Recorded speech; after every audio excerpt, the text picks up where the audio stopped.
Hi folks, I know it's been a while, but I thought today might be quite fun to talk about mandrakes.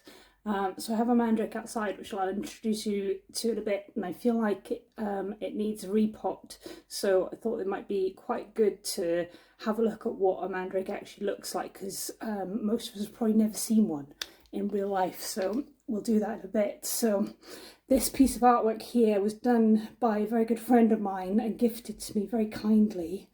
And this is what we're used to sort of seeing what a mandrake's supposed to look like. That very sort of human aspect to it, with this sort of babyish, gnarly face. Anybody that's seen Harry Potter, and I'm sure everybody has, will be used to that idea of them screaming when they're pulled out of the pots. And we'll talk about that folklore as well in a bit. But yeah, we'll go and find my mandrake downstairs, and I'll introduce you to him, and we'll see what it looks like when we pull it out of the pot. Okay folks, so we're in my slightly messy greenhouse, just because I want to do this somewhere where the soil's not going to get onto anything else. Mandrakes are poisonous, they are a poison plant, and we are going to be dealing with the roots, so we need to make sure we've got some gloves on. Now, mandrakes don't really grow in this part of the country, in South Wales, or at least I've not come across them. They do grow further down the country in the UK, so in Cornwall and Devon and places like that, but I've not seen one. This mandrake was very kindly given to me by somebody that grows them, that I know that grows them, to sell. Now I'm going to pop the link to the company in the description so you can have a look. But there he is. Now it's been a little bit chewed by the slugs, and hasn't really grown very big.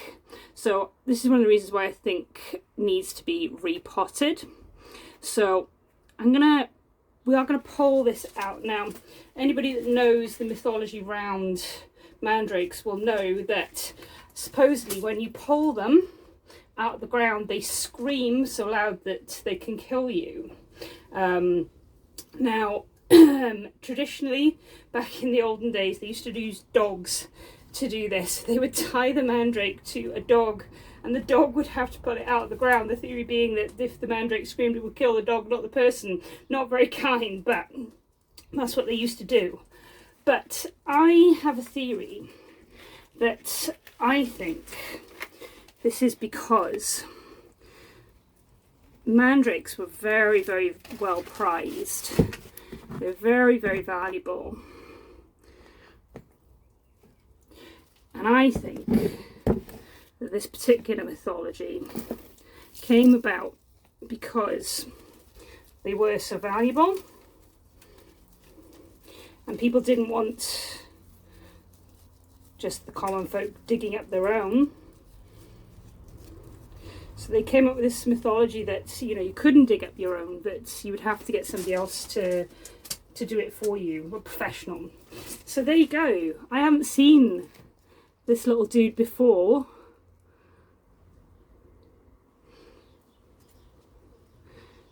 But look at him.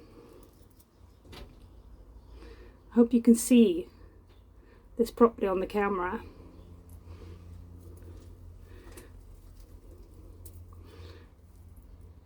What a fascinating little dude.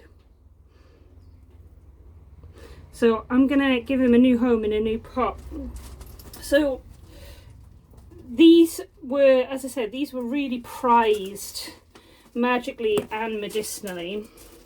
They've been used in magical practice as puppets quite often, and some of that is to do with the because they look very human. So you saw the artwork on my wall there, that human looking property to them. So they were used They were used as poppets to curse people, to cure people. Anybody that's seen Pan's Labyrinth will know that scene with the mandrake being used to cure the woman who's having a troublesome childbirth. And that's very typical of the sort of thing that they were used for. They had lots of other magic uses as well.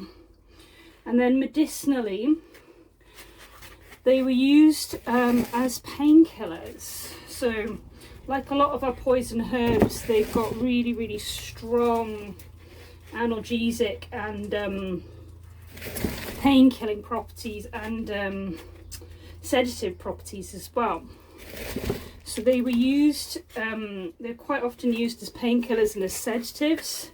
So when you see like films where they're chopping off somebody's leg and they just do it with a tot of whiskey and that's about it, I don't think that would have happened. I think people would have used some sort of painkiller, and I think things that they would have used would have been things like mandrake and other poison herbs like belladonna and things like that.